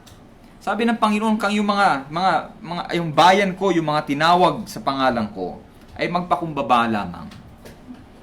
At manalangin at hanapin ang aking kaluwalhatian at talikuran ang kanilang mga kasalanan. Ako ay papakinggan ko ang kanilang mga panalangin. Okay? Papatawarin ko ang kanilang mga kasalanan at magkakaroon ng kagalingan ang kanilang bayan. Okay? The Lord is faithful. The Lord is really faithful. I'm not sure if the Philippines will arrive sa ganitong klaseng repentance, yung national repentance natin. Kasi sabi nga, ang South Korea daw at some point in the past ay nagkaroon ng national repentance, kaya pinag-prosper ng Panginoon yung kanilang bansa. Which alam natin, yung trend ngayon naman talaga ng Korea ay medyo pababa na rin. But I think it really proves to be true that when a country, when people return to the Lord at talikuran yung kasalanan, then the Lord will heal our land. The Lord will forgive our sin. And the Lord will hear from heaven. Okay? And totoo nga, itong Israel ay nagbalik loob nga po sa Panginoon. And in verse 4, then the children of Israel did put away Baalim and Ashtaroth and served the Lord only. 20 years. Okay? 20 years of lamenting. Finally, they returned unto the Lord. So they gather at Mizpah and publicly confess their sin before God in verse 6. Okay, and they gathered together in Mizpah and drew water and poured it out before the Lord and fasted on that day. Sila po ay nag-ayuno, ng araw na iyon, and said, all of them said before the Lord, we have sinned against the Lord. And Samuel judged the children of Israel in Mizpah. Okay? Kaya lang in verse 7, okay, siguro na-threaten po itong mga Philistines. Nakita nila, nagtipon po ang mga Israelita. At sa tingin nila, paniniwala po nila, ilulusubin, makikipagdigma po ang Israel sa kanila. And in verse 7 it says, when the Philistines heard that the children of Israel were gathered together in Mizpah, the lords of the Philistines went up against Israel, and the children of Israel heard it, and they were afraid of the Philistines. Grabe, no? And I think the same is true. Kapag yung mga mananampalataya ay nagtitipon-tipon, nabubulabog po yung kadiliman. Alam niyo ba yon? Kapag yung mga anak ng Panginoon ay nagtitipon-tipon, hindi para magchismis kundi para manalangin, para sambahin ang Panginoon, ang kalaban at lahat ng kampo ng kadiliman at ang sanlibutan ay nag-aalala. Okay? They feel threatened when the people of God gather together in prayer and to pursue the will of God. Now, in verse 7, the last part of verse 7, ang sabi po dyan, natakot po ang mga Israelita at sila po ay umiyak, humingi ng tulong kay Samuel. Sabi niya, do not cease to cry unto the Lord for us that He will save us. Okay? And Samuel took a sucking lamb and offered it for a burnt offering, holy unto the Lord. And the Lord heard him. Pinakinggan po ng Panginoon ang panalangin ni Samuel para sa Israel. Okay? Kung papapansin nyo, in October 6, I'm not sure kung naaalala nyo pa ito, o baka hindi in fact, hindi pa po tayo naipanganak nito. No? Pero in history, in October 6 to 25, okay, in 1973, kung kailan nag-o-observe po ng fasting, okay, almost 24 to 25 hours na walang kain po yung mga Israelita, dahil sila po ay nag-o-observe ng tinatawag na Yom Kippur, the Day of Atonement. Kung kailan hinang-hina po sila, kung kailan yung mga army nila ay nagsiuwian para mag-celebrate ng Yom Kippur, kung kailan po walang masyadong tao sa kanilang mga headquarters. Tsaka naman po nilusob ng Egypt at ng Syria ang Israel. Okay? And yet, the Bible is clear. Okay? Para sa mga anak ng Panginoon. In Deuteronomy 20 verse 4, sabi dyan, for the Lord your God is He that goeth with you to fight for you against your enemies to save you. Okay? Hinang-hinaman yung Israel during the time. They were lamenting. They were at their lowest pagdating sa kanilang espiritu. They were fasting. They were at their weakest pagdating sa kanilang pangangatawan. At sabi ng mga Philistines, this is the perfect time para lusubin natin itong mga Israelita. But then the Bible says in Isaiah 40:28, hast thou not known? Hindi nyo ba alam? Hindi nyo ba narinig? That the everlasting God, the Lord, the creator of the ends of the earth, fainteth not, neither is weary. There's no searching of His understanding. Yung Diyos na nag-iingat sa kanyang bayan ay hindi na papagod at hindi na babawasan yung kanyang kalakasan. Okay? Even in the book of Psalm, the Bible says that the God who keeps you does not sleep and does not slumber. Okay? Yung iba, bibili ng baril and all that to protect themselves. At lagi kong sinasabi, pag tulog ang baril, pag tulog ka, tulog din yung baril mo. Pag tulog ka, tulog din yung kutsilyo mo. Okay? Pero, syempre, kailangan mag-lock ng pintuan, mag-lock ng bahay. But the point is that, with God on our side, with God on Israel's side, kahit sa kanilang pinakamahinang kalagayan po, ay hindi pa rin nagtagumpay ang kalaban. Because if you take a look at verse 10, Okay? Habang nag-aalay pa lang si Samuel ng sunog na alay, the burnt offering, the Lord thundered with great thunder on that day upon the Philistines and discomfited them. Okay? Hindi po ito first time. Naalala nyo sina Gideon? Sina Gideon po na napakadami ng kalaban at ang pinili na ng Panginoon para sumahan si Gideon ay 300 at ang dala lang po nila ay yung mga jars and may mga ilaw, and they attacked the enemies and the Lord defeated the enemies, okay, through the use of the jars, empty jars and torches. Okay? The walls of Jericho, na during that time pinakamatibay po na pader. And yet the Lord destroyed the walls of Jericho nung inutusan po niya mga Israelita, kargahin nyo, dalhin nyo yung Ark of the Covenant at mag-march kayo around the city of Jericho 7 times. Okay? And after that, the walls of Jericho fell apart. Okay? Ganong kalakas ang Panginoon. At dito, nakita ninyo kung gaano po i-display ng Panginoon yung kanyang kapangyarihan. He thundered with a great thunder on that day upon the Philistines. Hindi ko alam kung gaano kalakas. Pero itong mga Philistines, hindi po ito basta-basta. They were men of war. They were trained to fight. Okay? And they were trained for all sorts of crises na pwedeng maharapin ng isang sundalo. And yet, when the Lord displayed His power from heaven, na disorient, most likely, itong mga Philistines, sila na mismo nagsaksakan at nagpatayan. Okay? Most likely. Because it happened in the past, and it keeps on happening. And most likely, ganun din pong nangyari. Hanggang sa hinabol po ng mga Israelita, itong mga Philistines. Okay? You see, it is the Lord who fights the battles of His children. Okay? Hindi nyo alam. May mga minsan, akala natin, tayo na lang mag-isa yung kumaharap sa mga problema ng buhay. Tayo na lang yung maharap sa mga suliranin ng buhay. Without us knowing it, it is God. It has always been God. It has always been God on our side who has been sustaining us, who has been helping us. That's why sabi ni Samuel in verse 12, nagtayo po siya ng isang bato at tinawag niya ito. Sabi niya, this stone here is called Ebenezer. Okay? Ebenezer. Ang ibig sabihin niyan, hitherto hath the Lord helped us.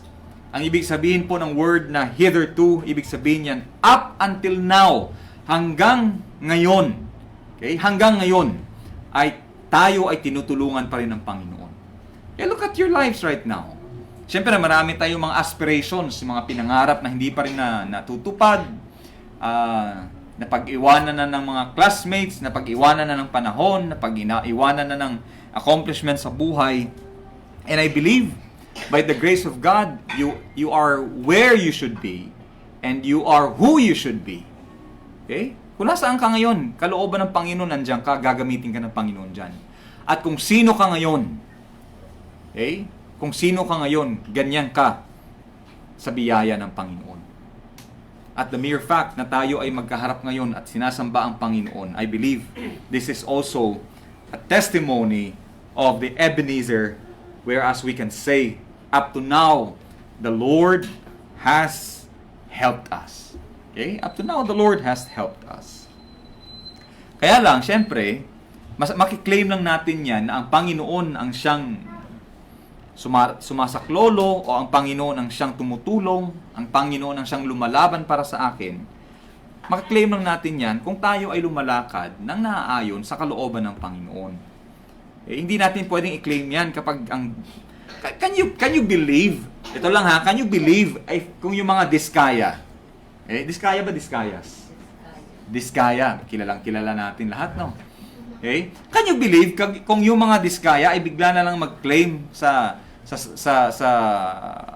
national yung media at sasabihin nila na ang Panginoon ang siyang sumasaklolo sa amin. Ang lahat ng ito ay pagsubok lamang, ang Panginoon ang siyang papanig sa amin.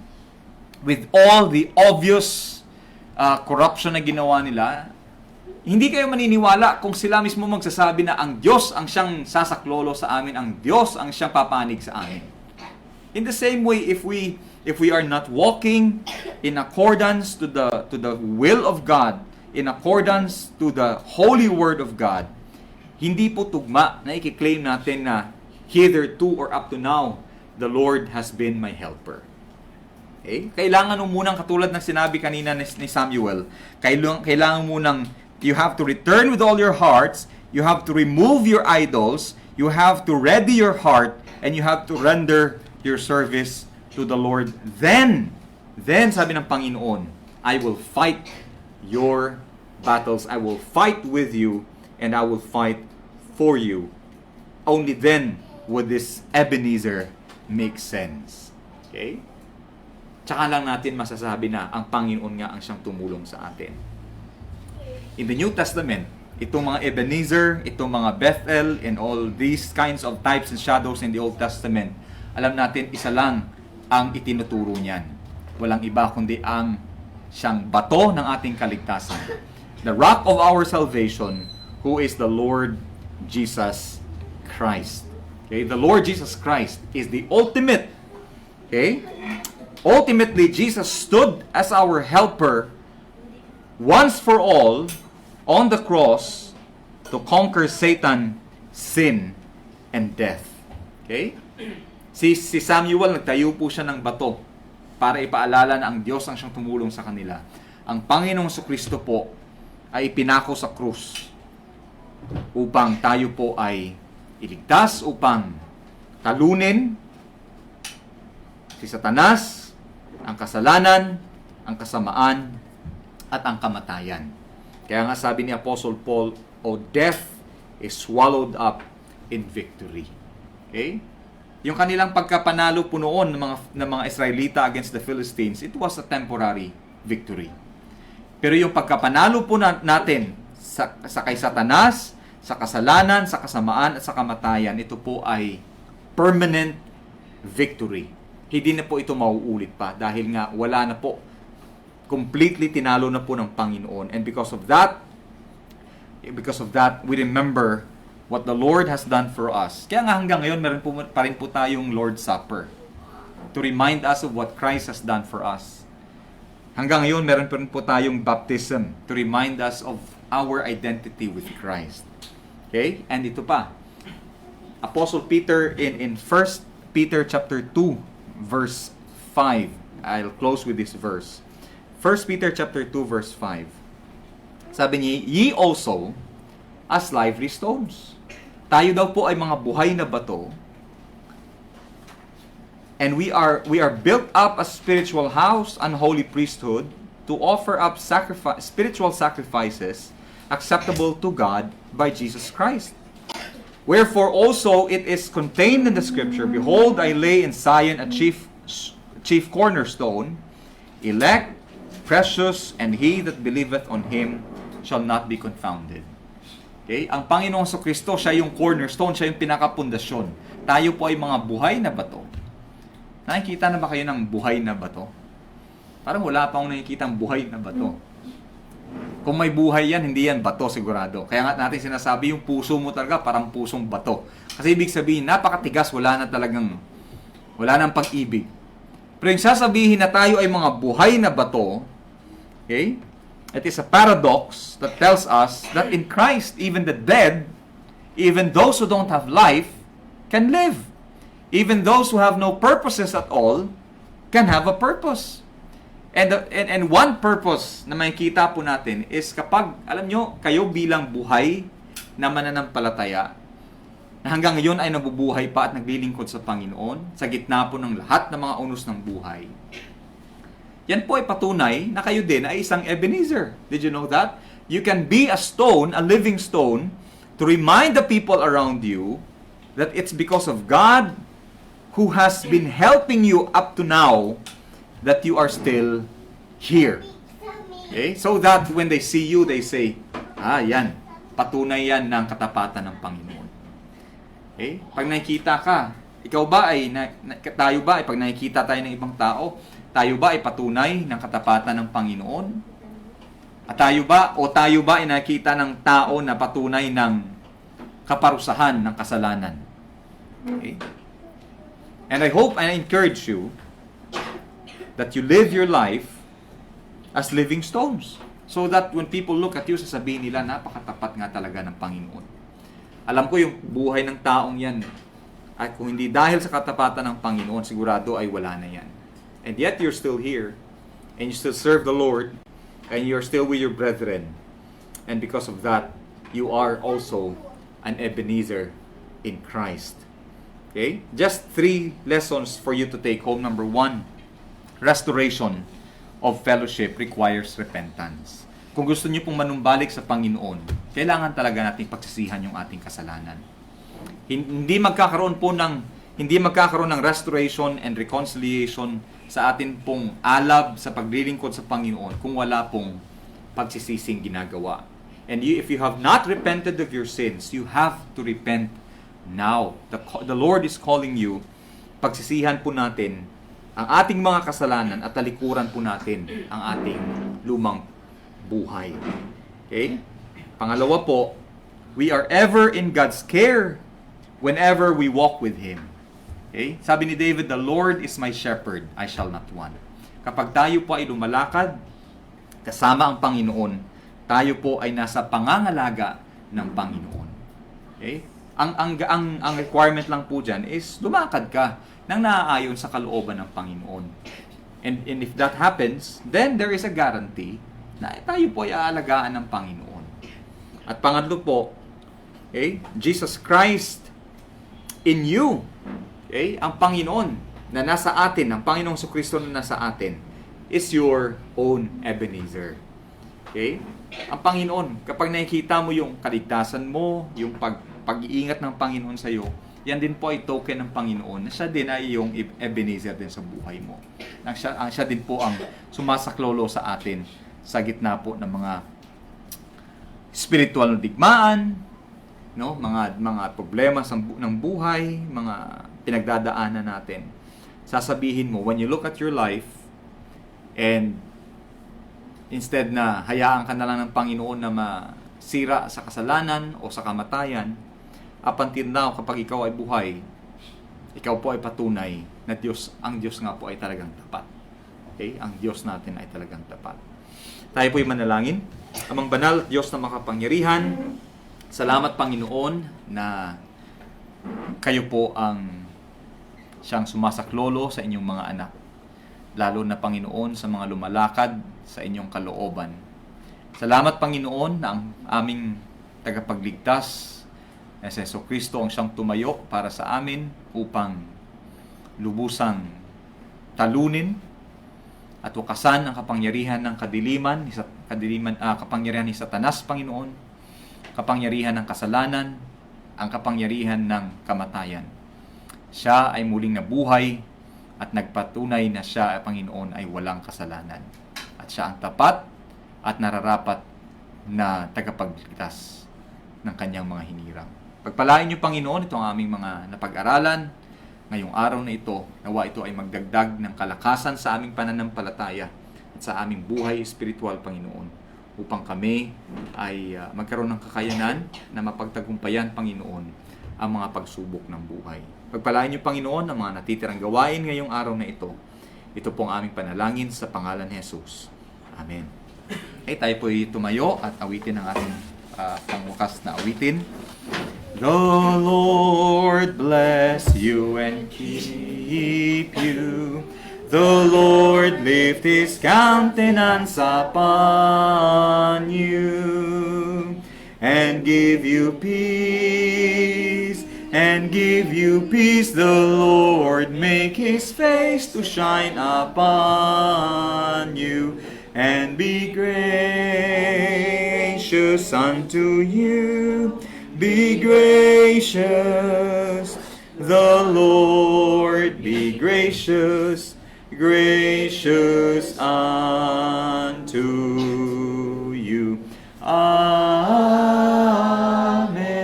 Amen. Amen. Amen.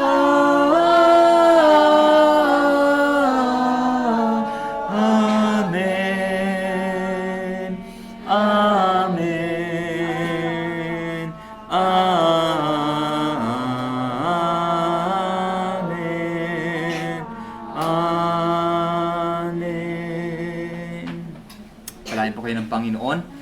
Maupo po muna ang lahat. May ilang announcements lamang po. So, again, just to announce po,